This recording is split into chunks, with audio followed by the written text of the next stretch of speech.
प्रिय विद्यार्थिनः सर्वेभ्यः नमो नमः। अद्यतनीय ई कक्षायां भवतां पुनः स्वागतम्। अद्य वयं पुनः अध्यायसमागतानां व्याकरणिकशब्दानां सम्यक् विवेचनं करिष्यामि।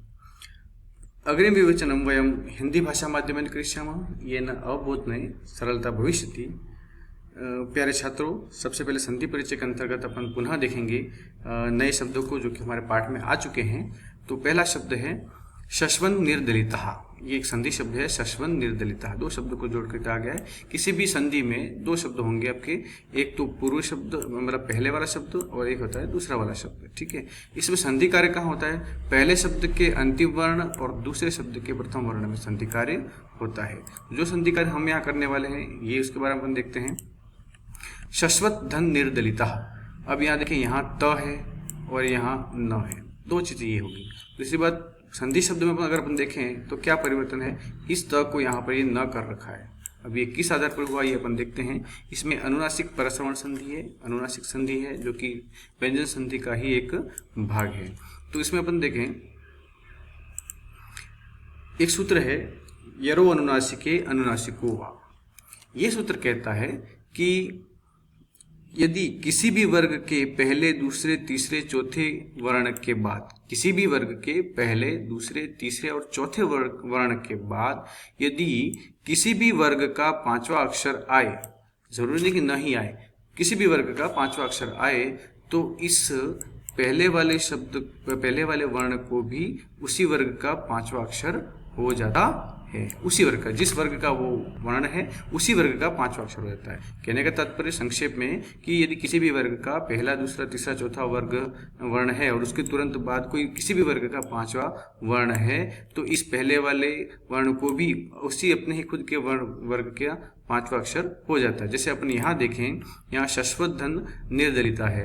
अब यहाँ त है और त के पीछे पांचवा अक्षर न है, तो अब इसका क्या करें, तो इसी त वर्ग का ही पांचवा अक्षर कौन सा होगा, पुनः न ही होगा। तो इसको भी अपन न ही कर देंगे। चूंकि ये त भी आधा है तो न भी आधा आएगा, तो क्या बनेगा, शश्वन निर्दलिता।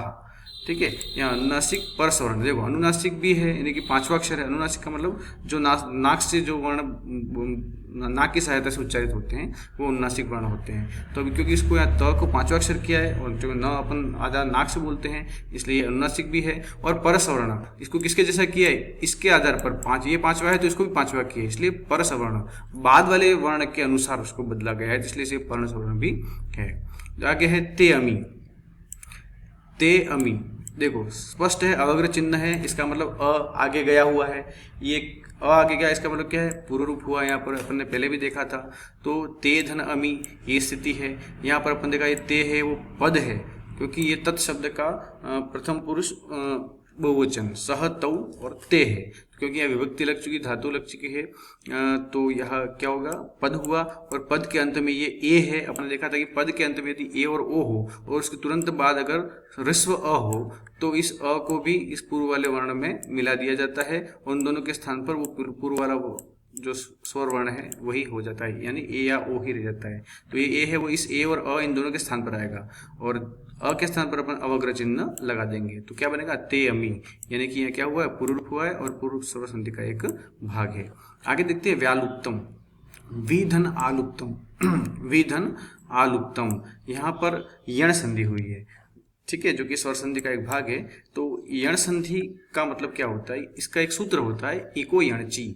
ये सूत्र कहता है कि इक स्थाने यण स्यात्, ये इक के स्थान पर यण करता है, अर्थात ई को य, उ को व, री को र और रे को ल। इक प्रत्याहार में किन से वर्ण, चार वर्ण आते हैं, ई, उ, री और री। तो ई के स्थान पर य करेगा, उ के स्थान पर व करेगा, री के स्थान पर र करेगा और री के स्थान पर ल करता है। वो भी कब, जब उसके तुरंत बाद कोई स्वर वर्ण हो। कौन सा हो, स्वर वर्ण होना चाहिए। जो अपने 9 स्वर है अचः स्वरा, तो उनमें से कोई भी एक वर्ण हो तो वहां पर ई के स्थान पर य, उ के स्थान पर व, री के स्थान पर र और ली के स्थान पर ल होता है। यही यण संधि का भाव है। तो अपन यहाँ स्थिति अगर अपन देखें तो क्या है, वी धन यहाँ क्या है, आलुप्तम है। तो वी व में क्या है, ई है, अंतिम स्वर कौन सा है, ई है। और ई के तुरंत बाद यहाँ स्वर है आ। तो नियमानुसार अपन यण संधि के अनुसार यहाँ इस ई को य करेंगे। क्या करेंगे, य। तो चूंकि जब ये ई य बनेगी तो ये व क्या रह जाएगा, आधा रह जाएगा। ठीक है, और ये भले दिखाई पीछे दे रही पर यहाँ है, स्वर पीछे होता है हमेशा ना। तो इस ई के स्थान पर अपन क्या करेंगे, य करेंगे, ठीक है। तो क्या व आधा व और क्या बन गया, व्य बन गया, और ये आ इसमें मिल जाएगा क्योंकि यह भी आधा आएगा। ई के स्थान पर जो य व र और ल होंगे वो भी आधे आधे होंगे, है ना। तो य आधा हुआ तो ये आ इसमें मिलेगा, तो क्या बनेगा, व्या बनेगा, और लुप्तम है ही तो व्यालुप्तम रूप बनेगा। ये होता है यण संधि। आगे देखते हैं ज्योतिर्मयम। यहाँ पर पुनः विसर्ग वाली बात है, तो यहाँ संधि तो विसर्ग संधि होगी, और यह क्या हुआ है, विसर्ग को यहाँ ज्योति, तो ज्योति यहाँ पे भी है और ज्योति यहाँ पे भी है, मयम यहाँ पर भी है, मयम यहाँ पर भी है, संधि रूप में भी है। तो परिवर्तन क्या हुआ, यहाँ जो विसर्ग है वो क्या बना है, यहाँ रेफ बना है, क्या बना है, रेफ बना है। तो इसको विसर्ग को रख करने के लिए अपन देखा था विसर्ग क्या कहते हैं, खरवसा जो कहते हैं विसर्जन यस्य सह जो सूत्र है वो विसर्ग को क्या करेगा, स करेगा, और सस जो स्वरूप है वो स को रुत्व करेगा, है ना। और अनुबंध लोप करके विसर्ग को र हो जाएगा, यानी कि विसर्ग से स, विसर्जन यस्य सह से, उसके बाद स को रुत्व होगा, स जो स्वरूप से, और रू का अनुबंध लोप करने के उसको क्या बचेगा, र बचेगा। तो क्या बचेगा, ये जो आधा र है वो रेफ के रूप में ऊपर चढ़ जाएगा यहाँ पर, और ये विसर्ग यहाँ से हट जाएगा, तो क्या बनेगा, ज्योतिर्मयम। क्योंकि ये कार्य विसर्ग साथ हुआ इसलिए विसर्ग संधि है, रुत्व हुआ इसलिए रुत्व कार्य कौन सा हुआ, इसमें रुत्व कार्य हुआ है, रुत्व कार्य, ठीक है। आगे समास परिचय। समास है व्यालुप्त सत्कर्मणाम, ये सामासिक शब्द है, व्यालुप्त सत्कर्मणाम। ये किस वाक्य के लिए प्रयुक्त होगा, तो व्यालुप्तानि सत्कर्माणि यस्य इति व्यालुप्त सत्कर्मा। व्यालुप्तानि मतलब लुप्त हो चुके हैं, खत्म हो चुके हैं, सत्कर्म जिसके, ऐसे क्या, ऐसा कौन कहलाता है, व्यालुप्त सत्कर्मा कहलाता है। जिसके सत्कर्म लुप्त हो चुके हैं वो क्या कहलाते हैं, व्यालुप्त सत्कर्मा। और ऐसे लोगों के लिए, है ना, ऐसे लोगों का, तेषाम, जिसके सत्कर्म लुप्त हो चुके हैं ऐसे लोगों का, उनके लिए क्या शब्द आएगा, व्यालुप्त सत्कर्मणाम। यहाँ पर बहुव्रीहि समास है क्योंकि यहाँ अन्य पद प्रधान है, यहाँ न तो व्यालुप्त प्रधान है न सत्कर्म प्रधान है, ये किसी अन्य के लिए प्रयुक्त हुआ है, यानी कि वे लोग जिनके सत्कर्म लुप्त हो चुके हैं तो उन लोगों के लिए। यहाँ तो व्यालुप्त और सत्कर्म तो अपने आप शब्द है, कोई व्यक्ति है नहीं, है ना। तो ये अन्य व्यक्ति प्रधान है यहाँ, इसलिए यह कौन सा रूप है, बहुव्रीहि। जिस समास में अन्य पद प्रधान होता है, पूर्व पद भी प्रधान नहीं होता है, उत्तर पद भी प्रधान नहीं होता है, बल्कि अन्य पद प्रधान होता है, वहाँ बहुव्रीहि समास होता है। प्रबुद्धात्मना, प्रबुद्ध आत्मा यस्य इति प्रबुद्धात्मा। जिसकी आत्मा प्रबुद्ध है वो क्या कहलाता है, प्रबुद्धात्मा। और प्रबुद्ध आत्मा वाला कौन कहलाता है, प्रबुद्धात्मना, है ना। तेन प्रबुद्धात्मना, उस प्रबुद्ध आत्मा से, आत्मा के द्वारा, तो प्रबुद्धात्मना, प्रबुद्ध आत्मा के द्वारा क्या बनेगा, प्रबुद्धात्मना। प्रबुद्ध आत्मा यस्य इति प्रबुद्धात्मा, प्रबुद्ध है आत्मा जिसकी, वो व्यक्ति क्या रहेगा, प्रबुद्धात्मा कहलाती है, ठीक है। जो आत्मा प्रबुद्ध है वो प्रबुद्धात्मा कहलाती है, और उस आत्मा के द्वारा, प्रबुद्ध आत्मा के द्वारा क्या कहलाएगा, प्रबुद्धात्मना, तृतीय एकवचन में है। और यहाँ क्योंकि अन्य पद प्रधान इसलिए कौन सा है, बहुव्रीहि समास है। यहाँ पे भी तीसरे व्यक्ति की प्रधानता दिखाई दे रही है कि वह व्यक्ति जिसकी आत्मा प्रबुद्ध है, तो वो तीसरा व्यक्ति हुआ, इसलिए बहुव्रीहि समास हुआ। आगे है विद्याराधन नैष्ठिकः।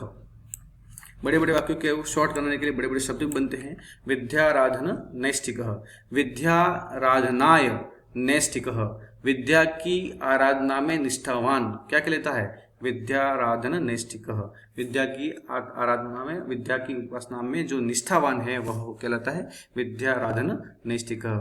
विद्याराधनाय, विद्याराधन के लिए, विद्या की आराधना के लिए, नैष्ठिक मन निष्ठावान है जो, कौन सा है, चतुर्थी तत्पुरुष है, यहाँ चतुर्थी विभक्ति है। जिस प्रकार रामाय बनता है उसी प्रकार विद्याराधनाय बना हुआ है ना, तो चतुर्थी तत्पुरुष समास होगा। आगे है आद्यवाग अनुगति। आद्यवाग अनुगति यानी कि आद्यवाचम अनुगतः इति आद्यवाग अनुगतः। आद्यवाचन का मतलब होता है आदिवाणी, प्राचीन भाषा। आद्यवाचन मतलब प्राचीन भाषा, अनुगतः मन जिसके द्वारा अनुसरण की गई है, ऐसे लोग क्या कहलाते हैं, आद्यवाग अनुगतः। प्राचीन भाषा का अनुसरण करने वाले क्या कहलाते हैं, आद्यवाग अनुगतः कहलाते हैं। और तही उनके द्वारा, है ना, उनके द्वारा, जिन लोगों के द्वारा प्राचीन भाषा का अनुसरण किया गया है उनके द्वारा, उन लोगों के लिए शब्द क्या है, आद्यवाग अनुगति है। यहाँ आद्यवाचम द्वितीय विभक्ति, इसलिए कौन सा तो समास है, तृतीय तत्पुरुष समास है। आगे है सश्रद्धम। सश्रद्धम, श्रद्धया सहितम, श्रद्धा के साथ, है ना। जहाँ ये सहितम और ये स शब्द आते हैं, ये अव्ययभाव समास के उदाहरण होते हैं। तो श्रद्धया सहितम, सश्रद्धम, अव्ययभाव समास यहाँ पर होता है। ठीक है, तो जहाँ सह और स के अर्थ में जो शब्द आते हैं सामासिक शब्द, वो प्रायः अव्ययभाव समास में होते हैं। धर्म धुरंधराय, सबसे पहले अपन को धर्म धुरंधर की परिभाषा देखनी होगी, है ना, उसका समास करना होगा, विग्रह करना पड़ेगा। उसके बाद ये विभक्ति दिख रही है यहाँ से, सप्तमी नहीं, हाँ सप्तमी विभक्ति, सप्तमी तत्पुरुष है। विग्रह, समास विग्रह में जो विभक्ति लगती है उसी के आधार पर अपन समास का निर्धारण करते हैं, तत्पुरुष में कौन सा विभक्ति उसकी। तो धर्मे, धर्माचरणे, धर्म के आचरण में, धुरंधर जो कुशल है, धुरंधर है ना, प्रगाढ़ है, ऐसा व्यक्ति क्या कहलाता है? धर्म धुरंधर कहलाता है। धर्माचरणे धुरंधर इति धर्म धुरंधर, धर्मे धुरंधर इति धर्म धुरंधर, तस्मै, उसके लिए, है ना, उसके लिए नमस्कार होता है। तो उसके लिए क्या कहलाता है शब्द? धर्म धुरंधराय। यहाँ अपन ने डॉक्टर भीमराव अम्बेडकर के लिए अपन ने धर्म धुरंधर शब्द का प्रयोग किया था, और उन्हीं के लिए अपन ने धर्म धुरंधराय शब्द का प्रयोग किया था। तो यहाँ धर्म शब्द में सप्तमी विभक्ति, इसलिए सप्तमी तत्पुरुष समास यहाँ होता है। तो धर्मे धुरंधर इति धर्म धुरंधर, धर्म में या धर्माचरण में जो धुरंधर है उसको धर्म धुरंधर कहते हैं, और उसके लिए अगर अपन प्रयोग करना हो तो धर्म धुरंधराय शब्द का प्रयोग अपन करते हैं। अब है प्रकृति प्रत्ययों का विवेचन। सबसे पहले शब्द है संस्कृतः। संस्कृतः सम उपसर्ग पूर्वक क्री धातु और त प्रत्यय।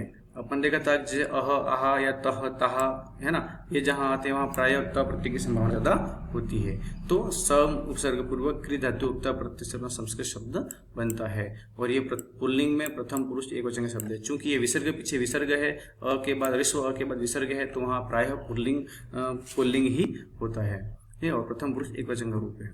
आगे है भक्त्या, है ना, भज धातु, ईश्वर को भजने के अर्थ में धातु है भज धातु, और तीन प्रत्यय, भज धातु और तीन प्रत्यय, और स्त्रीलिंग में है, और तृतीय एकवचन के रूप में क्या बनता है? भक्त्या।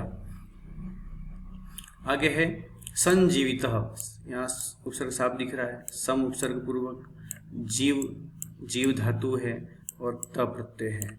जीवितः, देखो यहाँ त प्रत्यय का ही संभावना लिखती है। तो संजीवित में सम उपसर्ग पूर्वक, जीव धातु और त प्रत्यय, पुल्लिंग प्रथम पुरुष एकवचन का ये शब्द है संजीवित। आगे है प्रणामः, स्पष्ट है, बहुवचन दिख रहा है प्रणामः, दीर्घ अ के बाद विसर्ग, तो प्रथम पुरुष बहुवचन की समान दिखती है साफ। प्र उपसर्ग स्पष्ट दिख रहा है, प्र उपसर्ग है यहाँ पर। नम, प्रणामः, प्रणाम, नम धातु, नमन करने के अर्थ में नम धातु होती है, और एक त प्रत्यय स्पष्ट दिख रहा है, जिससे क्या बनता है? प्रणामः, प्रथम पुरुष बहुवचन, पुल्लिंग है, प्रथम पुरुष है और बहुवचन है। तो प्रथम प्र उपसर्ग पूर्वक नम धातु और त प्रत्यय के साथ पुल्लिंग प्रथम पुरुष बहुवचन में प्रणामः शब्द बनता है। एवं प्रकारेण अस्माकम् अद्यतनीय व्याकरण कक्षा संपन्ना भवति। अग्रिम कक्षायां पुनर्मिलामः। तावत् नमस्कारः, पुनर्मिलामः, धन्यवादः। जयतु भारतम्, जयतु संस्कृतम्।